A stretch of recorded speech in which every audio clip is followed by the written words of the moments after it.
স্বামী স্ত্রীকে যদি এক তালাক দেন তাহলে কি স্বামী স্ত্রী একসাথে থাকতে পারবে? স্ত্রীকে যদি স্বামী একটা তালাক দেয় তাহলে আবার তারা চাইলে সংসার করতে পারবে। যদি ইদ্যতের মধ্যে থাকে, 3 মাসের মধ্যে থাকে, তাহলে শুধু মুখে বললেই হবে তোমাকে প্রত্যাহার করে নিলাম, বা নিয়ত করে নিলেই হবে যে আমি আমার কথা ফেরত নিলাম। স্বামী স্ত্রীর সাথে বসবাস করা শুরু করলে প্রত্যাহার হয়ে যাবে। কিন্তু তালাক একটা দেওয়া শেষ। জীবনে আরেকবার যদি এরকম দেয়, আরেকবার নেওয়ার সুযোগ থাকবে, আরো একবার যদি দেয় শেষ, আর নেওয়ার সুযোগ থাকবে না। আর যদি এক তালাক দেওয়ার পরে 2, 4, 6 মাস, 8 মাস, 10 মাস, 1 বছর চলে গেছে, তাহলে তো সম্পর্ক শেষ। এখন চাইলে শুধুমাত্র আবার নতুন করে আগ্দ করলে, বিয়ে পড়ালে একসাথে থাকতে পারবে। আমার দেশে মানুষ তালাক দিতে গিয়ে এমনভাবে তালাক দেয় যে আর নেওয়া যায় না। আপনি যদি এইভাবে তালাক দেন, 10 বছর পরে আবার চাইলে সংসার করতে পারবেন। এমনভাবে তালাক মারে, যারা তালাক দেয় কয়দিন পর পরই মারে, বউরে মারে, বউর 14 গোষ্ঠী সহ তালাক মারে। এগুলো হলো ছোট লোক, অমানুষ, খারাপ মানুষ। ভালো মানুষ কখনো এইভাবে তালাক দেয় না। এটা নাজায়েজ তালাক। তালাকের মধ্যে তালাকুস সুন্নাহ হলো যে যদি বনিবনা নাই হয়, তালাক দিতেই হয়, তাহলে স্ত্রীর সাথে শারীরিক সম্পর্ক হয়েছে যে পবিত্রতায়, ওইখানে তালাক দেওয়া যাবে না। এরপরে মাসিক আসবে, অপেক্ষা করতে হবে, মাসিক শেষ হয়ে পবিত্র হবে, তারপরে শারীরিক কোনো সম্পর্ক হওয়ার আগে তালাক দিতে হবে। এত সময় কেন শরীয়ত অপেক্ষা করতে বলছে? যাতে করে এটা প্রমাণিত হয় যে আপনার তালাকটা হুট করে হয় নাই, ঠান্ডা মাথায় বুঝে শুনে আপনি তালাক দিয়েছেন, এই জন্য এতগুলো সময় নিয়েছেন। শরীয়ত চায় যে হুটহাট করে যেন সংসারগুলো না ভাঙে। আল্লাহ আমাদেরকে তৌফিক দান করুন। আমার 1 বোন 6 ভাই। বোন সবার বড়। আমার বড় বোন পরিবারকে না জানিয়ে বিয়ে করেছে, যার কারণে বাবার মনে কষ্ট। এই সমস্যার কারণে দীর্ঘ 12 বছর বাবা মেয়ের সাথে কোনো সম্পর্ক নাই। লা হাওলা ওয়ালা কুওয়াতা ইল্লা বিল্লাহ। বাবা মেয়ের সম্পর্ককে কিভাবে সংযোগ করা যায়, কোরআন হাদিসের আলোকে একটু পরামর্শ দেওয়ার জন্য অনুরোধ রইল। যাই হোক, এরকম যদি হয় যে মেয়ে বাবার অমতে বিয়ে করেছেন, হানাফি মাযহাবের আলোকে বিয়ে বিশুদ্ধ হয়ে গেছে প্রাপ্তবয়স্ক মেয়ে হলে, তো এই মাসআলা, এই ফতোয়া পায়া অনেক মেয়েরা আছে, অনেক ছেলেরা আছে, পালায়া বিয়ে করার জন্য অস্থির হয়ে যায়। আমি বলি ভাই, বিয়েটা তো ইবাদত, এটা তো কোনো চুরি না। পালায়া তো চোর চুরি করে, পালায়া চোরে কি করে? চুরি করে। আরে বিয়ে করবেন বুক ফুলায়া, ডাকডোল পিটায়া, সবাইকে জানায়া সুন্দর করে, কি পালাপালি করে এদিক থেকে সেদিক চলে যাচ্ছেন, গোপনে করতেছেন। জীবনে একটা বিয়ে করবেন, সেটা ওই পালাপালি করলে কোনো আনন্দ আছে এটাতে? বেকুব, এর মতো নির্বোধ কে আছে? শয়তান বুঝায় এর সাথে সংসার করলে আমার জীবনে শান্তির ফুলগোধারা বয়ে বেড়াবে, শান্তির নহর শুরু হবে। এটা হলো ইবলিসের ধোঁকা। এটা কিসের ধোঁকা? ইবলিসের ধোঁকা। আল্লাহ রাব্বুল আলামিন যেখানে শান্তি দিয়েছেন সেখানে শান্তি হবে। বিধায় নিজে মন গড়া, বিশেষ করে বিবাহের আগে একটা সম্পর্ক করছেন, হালাল ইটিস পিটিস সম্পর্ক করছেন, এরপরে এর হাত ধরে ভালো বাইকে গেছেন, আপনার সংসারে শান্তি হবে আপনি চিন্তা করছেন। কোন বেকুব বলছে আপনাকে? আল্লাহ তাআলা আমাদের যুব সমাজকে হেফাজত থাকার তৌফিক দান করুন। যাই হোক, বাবা মেয়ের সাথে যদি এরকম দূরত্ব সৃষ্টি হয়ে যায়, তাহলে সেক্ষেত্রে অবশ্যই এলাকার মান্যগণ্য যারা আছেন, আলেম ওলামা যারা আছেন, তাদের কর্তব্য যে বাবা এবং মেয়েকে এক করা। কারণ রক্ত সম্পর্ক এটা ছিন্ন করা জায়েজ নাই। বাবাও গুনাহগার, মেয়েও গুনাহগার যদি উভয় পক্ষ দূরত্ব বজায় রাখে। আর যদি এক পক্ষ মিশতে চায়, আরেক পক্ষ দূরত্ব বজায় রাখে, আপনি অভিমান করেন, অভিমান করার অধিকার আছে, কিন্তু এর মানে এই না যে সম্পর্ক ছিন্ন করবেন। আত্মীয়তার সম্পর্ক ছিন্ন করা জায়েজ নাই, এটা হারাম। মনে কষ্ট আছে, সেটা আপনি প্রকাশ করেন, জাহির করেন, শাসন করেন, কিন্তু বিশেষ করে এতদিন যখন হয়ে গেছে, তাহলে সেক্ষেত্রে তাকে এইভাবে দূরে ঠেলে রাখা এবং সম্পর্ক ছিন্ন করা। যদি বাবা নিজে এটা কোনোভাবে মেনে নিতে না চান, তাহলে তিনি গুনাহগার, তাকে বোঝানো উচিত। আমার দেশে মসজিদগুলোতে আমি চাই যে মসজিদের ইমাম সাহেব, খতিব সাহেবরা ফ্যামিলি কাউন্সিলিং করবেন। ফ্যামিলি কাউন্সিলিং করা মসজিদগুলোতে এখন একটা অপরিহার্য আইটেম হওয়া উচিত। কারণ প্রতিটা মসজিদের অধীনে যে ঘরগুলো থাকে, যে বাসাগুলো থাকে, বেশিরভাগ বাসাতেই দেখবেন স্বামী স্ত্রীর মধ্যে কম বেশি ঝামেলা হয়। এই ঝামেলাগুলো যখন চরম পর্যায়ে যায়, ইমাম সাহেবরা তারা মসজিদে এমন সিস্টেম থাকা উচিত যে আন্তরিকভাবে তাদের মধ্যে মধ্যস্থতা করার জন্য উদ্যোগ গ্রহণ করবেন, এবং এই উদ্যোগ গ্রহণটা সমাজে জানাজানি হবে। স্বামীর প্রয়োজন হলে তিনি ডাকবেন, স্ত্রীর প্রয়োজন হলে তিনি ডাকবেন, প্রয়োজনে পরামর্শ চাইবেন, এভাবে উদ্যোগ নেওয়া উচিত। তাহলে ইনশাআল্লাহ সমস্যার সমাধান হওয়া সম্ভব। যে সমস্ত বিয়ের মধ্যে নাচনাওয়ালি এনে গান বাজনা করা হয়, সে বিয়ের ব্যাপারে নসিহত করুন। বিয়ের মধ্যে নাচনাওয়ালি এনে গান বাজনা করা হয়, এ বিয়ে অভিশপ্ত বিয়ে। এই বিয়েতে কোনোদিন বরকত হবে না, কল্যাণ হবে না। আমাদের এই যে দাম্পত্য সম্পর্কগুলো ভালো যাচ্ছে না, বিয়ে ভাঙতে ভাঙতে ভাঙতে খানখান হয়ে যাচ্ছে, এবং বিয়ে হতে দেরি, ঝগড়া হতে দেরি নাই স্বামী স্ত্রীর মধ্যে। এটার মূল কারণ হলো আমাদের বিবাহগুলোতে হারামের ছড়াছড়ি। হারাম মুক্ত বিয়ে হলে সেখানে বারাকা হবে, বরকত হবে, আল্লাহ তাআলা বরকত দিবেন। হারাম মুক্ত বিয়ে হলে আপনার বিয়ে উপলক্ষে গান বাজনা হারাম জিনিস ভরায় ফেলছেন, তো আল্লাহ লানত পাওয়ার জিনিস থাকলে সেখানে কিভাবে আল্লাহ রহমত আশা করেন? এই জন্য বিবাহকে গুনাহ মুক্ত করতে হবে। যুবকরা চেষ্টা করবো তো ইনশাআল্লাহ। যারা বিয়ে করেন নাই প্রতিজ্ঞা করেন যে আমার বিয়ে উপলক্ষে কোনো ব্যান্ড পার্টি, ডিজে পার্টি, শয়তানি পার্টি কোনো কিছু হবে না, আমি গুনাহমুক্ত বিয়ে করব ইনশাআল্লাহ। একটি লাশকে একবারে বেশি জানাজা দেওয়া কি শরীয়তে জায়েজ আছে? একজন মানুষের একটা জানাজা হবে, একটার বেশি জানাজা শরিয়া সম্মত নয়। এটাই হলো সুন্নাহ যে একটা মানুষের একবার কি হবে, জানাজা হবে। যদি কারোর জানাজা হয়ে গেছে, জানাজা যার তার একেবারে কাছের আত্মীয়, লাশের যে অভিভাবক, যেমন বাবা মারা গেছেন ছেলে অভিভাবক, ছেলে মারা গেছেন বাবা অভিভাবক, এরকম খুব কাছের কেউ রক্ত সম্পর্কীয় যে লাশ অভিভাবক, সে মিস করেছে জানাজা, তাহলে সেক্ষেত্রে তার সৌজন্যে আরেকটা জানাজা হতে পারে, তিনি ইমামতি করবেন, তার সাথে অন্যরা শামিল হয়ে যাবেন। বাকি একটা লাশকে বারবার করে জানাজা দেওয়া এটা সুন্নাহ সম্মত কাজ না। এরপরে প্রশ্ন হলো, আমি ফরজ নামাজের শেষ বৈঠকে তাশাহুদ না পড়ে অন্য সূরা পড়ে ফেলেছি, এক্ষেত্রে আমার করণীয় কি? আপনি শেষে সিজদা সাহু দিবেন, নামাজ হয়ে যাবে ইনশাআল্লাহ। যদি তাশাহুদের জায়গায়, আত্তাহিয়াতুর জায়গায় অন্য সূরা পড়ে ফেলছেন, তাহলে সেক্ষেত্রে আপনি শেষে কি দিবেন, সিজদা সাহু দিয়ে দিবেন, নামাজ হয়ে যাবে ইনশাআল্লাহ। এরপর প্রশ্ন হলো, পা ছুঁয়ে সালাম দেওয়ার বিধান কি? এটা আমাদের দেশে বহুল প্রচলিত একটা কালচার, একটা সংস্কৃতি যে মুরব্বীদেরকে পা ছুঁয়ে সালাম দিতে হয়। বিশেষ করে নতুন জামাই আসলে শ্বশুর শাশুড়ি অন্যদের পা ছুঁয়ে সালাম দিতে হয়। আমরা এটা বিভিন্ন জায়গায় জবাব দিয়েছি। সালাম হয় মুখে, সালামের জন্য কোনো পায়ে হাত দেওয়ার দরকার হয় না। আসসালামু আলাইকুম ওয়া রাহমাতুল্লাহ, এটা হলো সালাম। এই সালাম শিখিয়েছেন আমাদেরকে প্রিয় নবী সাল্লাল্লাহু আলাইহি সাল্লাম। এছাড়া পাও ধরতে হবে সালাম দিতে গিয়ে, এরকম কোনো শিক্ষা কোরআন হাদিসে দেওয়া হয় নাই। এটা হিন্দুদের চরণধুলি নেওয়া, চরণধুলি মানে পায়ের ময়লা নেওয়া, মুরব্বীর পা থেকে ধুলা নেওয়া। সেটা আবার মুসলমানদের মধ্যে আসছে পদধুলি নেওয়া, ওখান থেকে আসছে পা ছুঁয়ে সালাম করা। কথা বুঝতে পারছেন? তো এটা কোনো ইসলামের নির্দেশ না। হ্যাঁ, মুরব্বীদেরকে শ্রদ্ধা করে তাদের কপালে চুমু খাওয়ার কথা, পায়ে চুমু খাওয়ার কথা কোনো কোনো বর্ণনায় পাওয়া যায়, সেটা নিয়ে আলোচনা আছে দীর্ঘ। কিন্তু সালামের সাথে এর কোনো সম্পর্ক না যে এটা দিয়ে আমি সালাম দিলাম। মুশকিল হলো নতুন ছেলেরা বিয়ে করার পর যদি শ্বশুরদের পা ছুঁয়ে সালাম না দেয়, শ্বশুরা মনে করে বেয়াদ্দব ছেলে, মনে করে কি করে না। এটা যেহেতু বুঝে না শ্বশুররা, এই জন্য তাদেরকে শ্রদ্ধা সেভাবে করতে হবে। তাদের সামনে কাচুমুচু করবেন, হ্যাঁ, মুস্কি হেসে কথা বলবেন, সবকিছু আগায় জোগায় দিবেন। আপনার আচার আচরণ থেকে উনি বুঝে নেবে যে না, ওর মধ্যে আদবের কোনো কমতি নাই, এবং বুঝাই দিবেন যে পা ছুঁয়ে সালাম কেন করছেন না। ডাইরেক্ট বলতে পারছেন না, আরেকজনকে দিয়ে বুঝাই দিবেন, কিন্তু আপনার আচার আচরণ দিয়ে আপনি পোষায় দিবেন যে আপনার ভদ্রতার কোনো কমতি নাই। আল্লাহ আমাদের সবাইকে বিনয়ী হওয়ার তৌফিক দান করুন, ভদ্র হওয়ার তৌফিক দান করুন। আর পা ছুঁয়ে সালাম না, আমি বিভিন্ন জায়গায় বলি ভাই এই কথাটা, যে সালামের ক্ষেত্রে আল্লাহ বলেছেন যে ওয়াইদা হাইয়িতুম বিতাহিয়াতিন ফাহাইয়ু বিআহসানি মিনহা আও রুদ্দুহা, তোমাদেরকে যদি সালাম দেওয়া হয়, অভিবাদন জানানো হয়, তো যেই ভাষায় অভিবাদন জানানো হবে তুমি তার চাইতে আরো এক কাঠি আগ বাড়িয়ে দিবা, ফেরত রিপ্লাইটা, উত্তরটা আর একটু বাড়ায় দিবা। যদি কেউ আসসালামু আলাইকুম বলে, তুমি ওয়ালাইকুম আসসালাম ওয়া রাহমাতুল্লাহ বলবা। আর যদি কেউ আসসালামু আলাইকুম ওয়া রাহমাতুল্লাহ বলে, জবাবে কি বলবা? ওয়ালাইকুম আসসালাম ওয়া রাহমাতুল্লাহি ওয়া বারাকাতুহু, মানে একটু বাড়ায় বলবা। তাহলে এখন পা ছুঁয়ে সালাম দিলে যদি সালাম হয়, তাহলে জামাইয়ে শ্বশুরের পা ছুঁইল, তাহলে শ্বশুরের জবাব দিতে হবে না, সালামের জবাব দিতে হবে না? পা ছুঁয়ে সালামের জবাব কি ছুঁয়ে দিবে বলেন? বুঝেন নাই কথা? জামাইয়ে তো শ্বশুরের পা পর্যন্ত নেমে গেছে।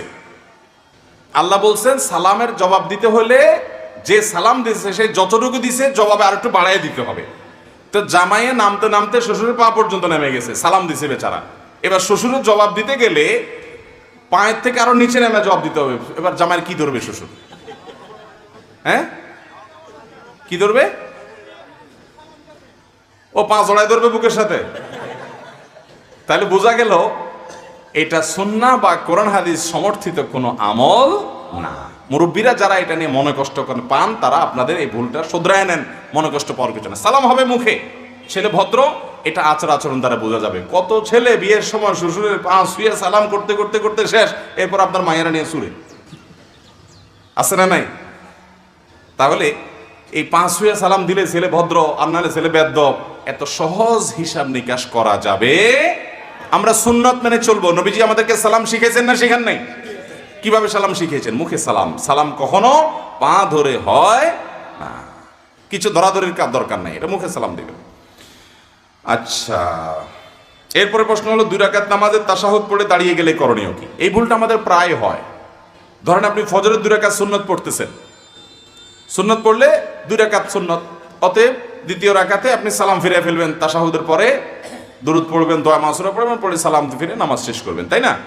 এখন দেখা যায় নামাজে আমাদের মনোযোগ না থাকার কারণে বা অন্য যে কোনো কারণে হোক, দ্বিতীয় রাকাতে আমার সালাম ফেরানোর জায়গা আমি এটাকে 4 রাকাত বিশিষ্ট নামাজ মনে করে উঠে দাঁড়ায় গেলাম। কি হবে এখন? এর উত্তর হলো, যদি উঠতে গিয়ে মনে পড়ে এখনো সোজা হয়ে দাঁড়ান নাই, বরং বসার দিকে বেশি ঝোঁকা আছেন, জাস্ট একটু উঠতেছেন, এর মধ্যে মনে পড়ে আরে আমি তো 2 রাকাত নামাজ পড়তেছি, আমার তো দাঁড়ানোর কথা না, তাহলে ওই অবস্থা আবার ফেরত বসে যাবেন, বসে সালাম ফিরে ফেলবেন, নামাজ হয়ে যাবে, সিধা সাউটাও কিচ্ছু লাগবে না। যদি একটু উঠতে গিয়েই মনে পড়ে যায়, বুঝেন নাই, বসার দিকে বেশি ঝোঁক আছে, এই অবস্থায় মনে পড়ে গেছে, তাহলে বসে সালাম ফিরে ফেলবেন, নামাজ হয়ে যাবে। আত্মায়াতুর তো পড়ছেনই, এবার দুরূদ দোয়া মাসুরা পড়ে সালাম ফিরে ফেলবেন, শেষ। কিন্তু উঠে গেছেন প্রায় দাঁড়ানোর দিকে বেশি, পিঠটা বেশিরভাগ সোজা হয়ে গেছে, এখন দাঁড়ানোর দিকে আপনি বেশি চলে গেছেন, বসা থেকে দূরে চলে গেছেন, এরকম অবস্থা যদি মনে পড়ে, তাহলে সেক্ষেত্রে আপনি বসে সেজদা সাহু দিবেন, সেজদা সাহু দিয়ে কি করবেন? নামাজ শেষ করবেন। আর যদি একেবারে ফুল দাঁড়ায় গেছেন, অনেক সময় দেখা যায় আরেক রাকাতও পড়ে ফেলছেন, এরপরে মনে হয়েছে, তাহলে সেক্ষেত্রে তার সাথে আরো 1 রাকাত পড়ে মোট 4 রাকাত করবেন, করে শেষে সেজদা সাহু দিয়ে দিবেন, তাহলে কি হয়ে যাবে? নামাজ হয়ে যাবে। তাহলে 3টা সিস্টেম হলো। এক হলো বসা থেকে একটু উঠতে গিয়ে মনে পড়ছে, তাহলে বসে ওই যে দোয়া মাসুরা দুরূদ পড়ে সালাম ফিরে ফেলবেন। আরেকটা হলো উঠার দিকে বেশিরভাগ চলে গেছেন, উঠার দিকে বেশিরভাগ উঠে গেছেন, তাহলে 2 রাকাত ফরজ নামাজ যদি হয়, যেমন ফজরের ফরজ নামাজ 2 রাকাত, এখানে 2 রাকাত পড়াটা ফরজ, তাহলে সেক্ষেত্রে আপনি ওই অবস্থায় বসে যাবেন, বসে সালাম ফিরা সেজদা সাহু দিবেন, যেহেতু দাঁড়ানোর দিকে বেশি হয়ে গেছে। কথা কি বুঝাতে পারছি? এভাবে নামাজ হয়ে যাবে ইনশাআল্লাহ তাআলা। ভাবির সাথে দেবরের সম্পর্ক কি রকম হবে শরীয়তের বিধান অনুযায়ী? আমাদের সমাজে অনেকে বলে বড় ভাবি মায়ের মতো। এই প্রশ্ন উত্তর বিভিন্ন জায়গায় দিয়েছি ভাই। দেবরের সাথে ভাবির সম্পর্ক হবে কেমন? দেবর যদি পিচ্ছি হয়, 5-6 বছর হয়, তাহলে তো বাবু, হিসাব ভিন্ন। কিন্তু দেবর যদি বড় হয়, 10, 12, 14, 15, 16 এর চাইতে বেশি বয়সের হয়, তাহলে সেক্ষেত্রে এই দেবরের সাথে ভাবির সম্পর্ক হবে একজন অপরিচিত পরপুরুষের মতো, বরং তার চাইতে আরো বেশি। কারণ নবী করিম সাল্লাল্লাহু আলাইহি সাল্লামকে জিজ্ঞাসা করা হয়েছিল যে দেবরের সাথে কিভাবে একজন ভাবির আপনার চলাফেরা হবে। নবী সাল্লাল্লাহু আলাইহি সাল্লাম বলেছেন, আল হামু আল মাউত, দেবর হলো মরণ। মরণ চিনেন আপনারা? মরণের মতো, মরণরে দেখে যেরকম মানুষ ভয় পায়, দৌড়ে পালায়, ভাবি দেবর থেকে এরকম পর্দা করবে, দূরত্ব বজায় রাখবে, আবার ভাবি থেকে দেবর দূরত্ব বজায় রাখবে। আমাদের সমাজে যত অপকর্ম আছে এগুলোকে বৈধ করার জন্য শয়তান অনেক মুখরোচক স্লোগান দিয়ে দেয় আমাদেরকে, মুখরোচক, শুনতে অনেক সুন্দর শোনা যায়। ব্যক্তি স্বাধীনতার নাম দিয়ে অনেক আকাম আছে না নাই? ঠিক একইভাবে দেবর আর ভাবি তাদের পর্দার বিধানটাকে লঙ্ঘন করার জন্য ইবলিসে একটা জাল হাদিস সাপ্লাই করছে আমাদের সমাজে। সে জাল হাদিসটা হলো বড় ভাবি মায়ের মতন, বড় ভাবি মায়ের মতন। আচ্ছা, ভাই যদি মারা যায়, এই ভাবিকে বিয়ে করা যাবে কি যাবে না? যাবে না? আপনার ভাই মারা গেলে আপনার ভাবির সাথে আপনি বিয়ে করতে চাইলে বিয়ে হবে কি হবে না? যাকে বিয়ে করার সুযোগ আছে সে আবার মা কেমনে হয়? মাকে কি বিয়ে করা যাবে কোনোদিন? বাপ মরে গেলেও যাবে? তাহলে মাকে কখনো তো বিয়ে করা যায় না। মা হলেন রক্ত। তো ভাবি, সে তো তাকে আপনি তো চাইলে আপনার ভাই মারা গেলে, ভাই তালাক দিলে বিয়ে করতে পারেন, সেই সুযোগ হতে পারে। যারে বিয়ে করার চান্স আছে সে আবার মায়ের মতো কেমনে হয়? সে হলো বউয়ের মতো। সে হলো কিসের মতো? মানে একজন আপনার স্ত্রী, তার সাথে যেরকম সম্পর্ক ভাবির সাথে সেরকম সম্পর্ক হওয়ার চান্স আছে। এই জন্য এখানে ফিতনা অনেক বেশি হতে পারে। আমাদের দেশে দেবর ভাবি খুনসুটি, দেবর ভাবি কি খুনসুটি, একটু রসিকতা, একটু মজা। হ্যাঁ, আরেকটা আছে ওই যে শালা, শালি দুলাভাই, শালি দুলাভাই, এগুলো আমাদের সমাজের শরীয়তে জায়েজ। সমাজের শরীয়ত বুঝেন কি? আমাদের দেশে সমাজে মানুষ কিছু দোষে মনে করে না। শ্বশুর শাশুড়ি জামাই আসছে বাড়িতে বেড়াইতে, শালির সাথে হাতাহাতি করছে, দুষ্টমি করছে, পর্দা তো দূরের কথা, দুলাভাইয়ের সাথে যা খাবার নিয়ে যাচ্ছে, নাস্তা নিয়ে যাচ্ছে। বুড়ি শালি, বুড়ি শালি মানে বালেগ হয়ে গেছে, বড় হয়ে গেছে। এই শালি যা রসিকতা করছে, মজা করছে, আবার দুলাভাইয়ের সাথে ওই ঘুরতে যাচ্ছে, চাইনিজ খাইতে যাচ্ছে একান্তে। শ্বশুর শাশুড়ি বুড়া বুড়ি এগুলার কিচ্ছু মনে করে না, মনে করে যে আরে দেবর শালি আর দুলাভাই একটুকু সম্পর্ক হয়। এত বেহায়া হয়ে গেছি আমরা, এত নির্লজ্জ হয়ে গেছি আমরা, যে আমরা এগুলোকে স্বাভাবিক মনে করছি। এগুলোকে বলা হয় দায়ুস, আল্লাযী ইউকিরু ফি আহলিয়াল খাবাস। যারা তাদের পরিবারে অশ্লীলতা এবং নোংরামিকে সমর্থন করে, এদেরকে বলা হয় দায়ুস। এই জন্য ভাইরা আমার, দুলাভাইদের জন্য শ্যালিকা আর ভাবির জন্য দেবর, এরা হলো মৃত্যুর মতো, মরণের মতো। পর্দা রাস্তায় গেলে একজন মানুষের সাথে যতটা করতে হবে, বাসায় দেবরের সাথে এবং শ্যালিকার সাথে পর্দা তার চাইতে স্ট্রং পর্দা করতে হবে। কারণ ওখানে ফিতনা যদ্দুর হওয়ার ভয় আছে, এখানে আরো বেশি। আমার দেশে অনেক মহিলা আছে বাহিরে বোরকা পরেন, হাত মোজা পা মোজা পরেন, কিন্তু বাসা আসলে দেবরের ভাত বেড়ে দেন, আছে না নাই? দেবরের সাথে দেখা সাক্ষাৎ করেন, পর্দা পুশিদা করেন না।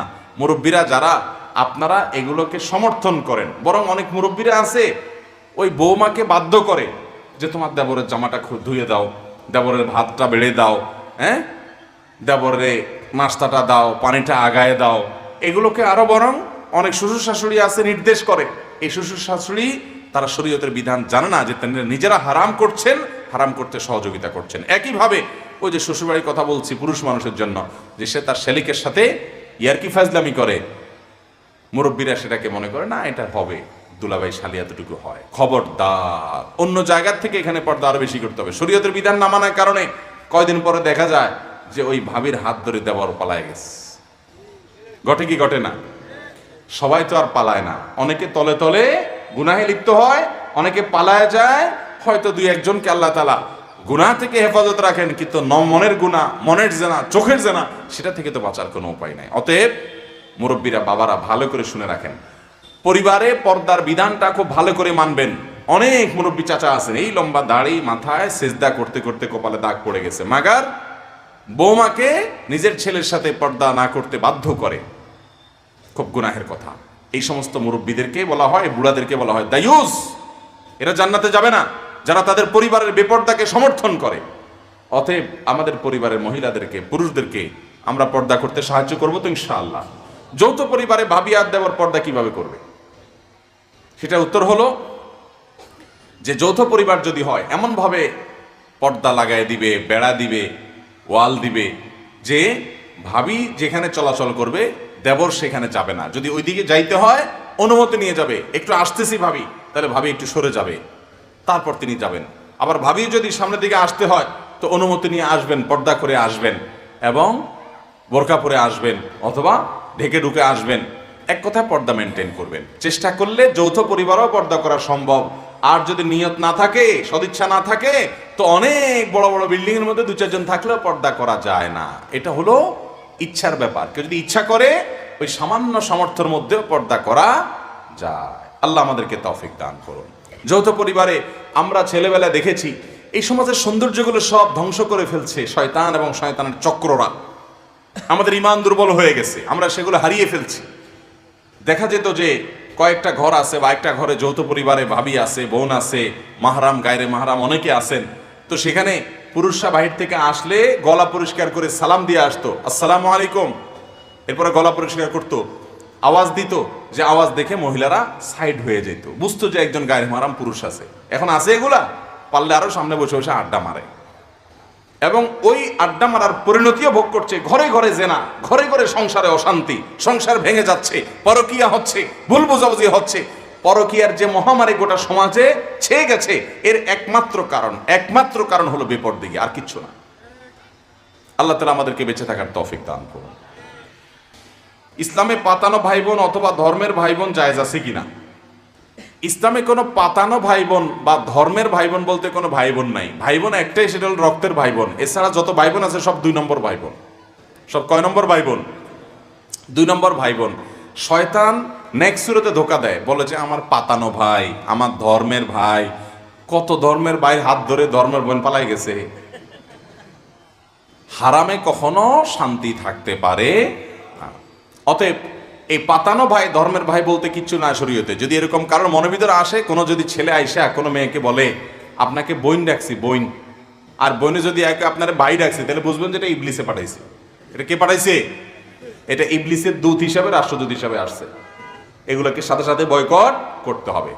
একজন গায়রে মাহরাম পুরুষ, একজন গায়রে মাহরাম নারী কখনো ভাই বোন হতে পারে। হ্যাঁ, মুসলমান হিসাবে ভাই বলে সম্বোধন করলো, মেয়ে পর্দায় থাকে তাকে বোন বলে সম্বোধন করতো, সেটা আরেক জিনিস।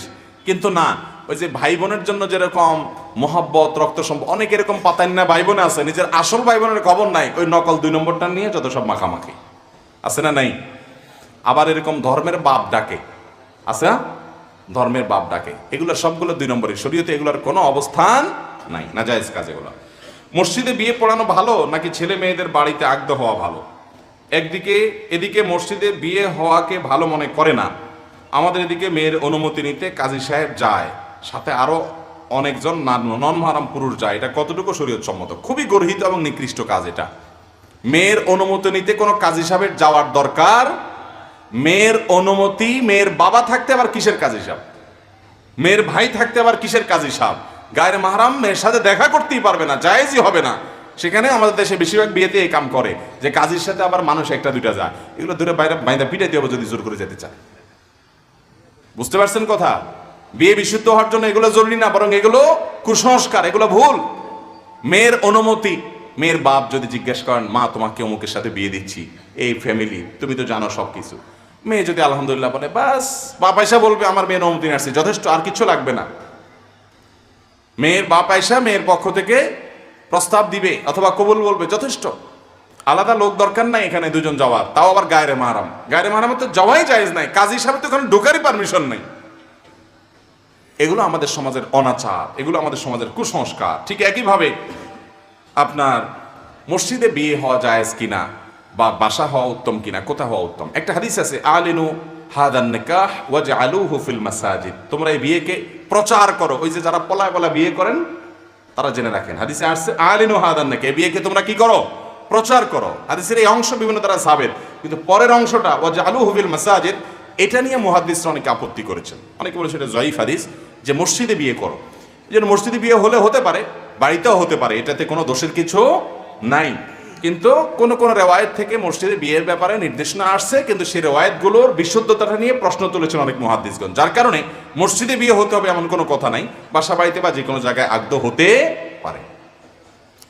এরপরে প্রশ্ন হলো, জামাতে নামাজ পড়ার সময় রুকু না পেয়ে ইমাম সাহেব পরের রাকাতের জন্য যতক্ষণ পর্যন্ত দাঁড়াননি বা বসেননি ততক্ষণ পর্যন্ত তাকবীরে তাহরিমা না বেঁধে দাঁড়িয়ে থাকে, এ ব্যাপারে জানতে চাই। জামাতে নামাজ পড়ার সময় যারা রুকু পান নাই, তারা যেটা হয় আর কি আমাদের দেশে, আমি সিনারিওটা বলার চেষ্টা করি, প্রথমে দৌড় দেয়, আসে ইমাম সাহেবরা ধরার চেষ্টা করে রুকুতে, ধরতে পারলো না, ও শিট, ইমাম সাহেব রুকুতে পারলাম না, বেটা উঠে গেছে ইমাম বেটা। যখন দাঁড়ায় গেছে, ইমাম মাথা সোজা করে ফেলছে, তখন এবার দাঁড়ায় দাঁড়ায় মোবাইল টিপে অথবা দাঁড়ায় থাকে, আর যুক্ত হয় না। কেন যুক্ত হয় না? যুক্ত হয় লাভ কি? রাকাতটা তো কাউন্ট হবে না, লাভ কি? তার চেয়ে দাঁড়ায় থাকি, তামু খাই। তো এবার ইমাম সাহেব সেজদা দিয়ে উঠে রাকাত শেষ করে আবার পরের রাকাতে উঠলে তখন যায় যোগ দেয়। আছে না অনেকে এই কাজটা করে? খুবই খারাপ কথা এটা। কেন? কারণ নামাজ যদি আপনি যুক্ত হয়ে যান, রাকাতটা কাউন্ট না হোক, আপনি একটা সেজদা পাবেন, তাসবিহ পাবেন জামাতের সাথে, সব হবে কি হবে না? একটা সেজদা খায়রুম মিনাদ দুনিয়া ওয়া মা ফিহা, কত মর্যাদা একটা সেজদার, আপনি দাঁড়ায় থাকলে কি সওয়াব হচ্ছে।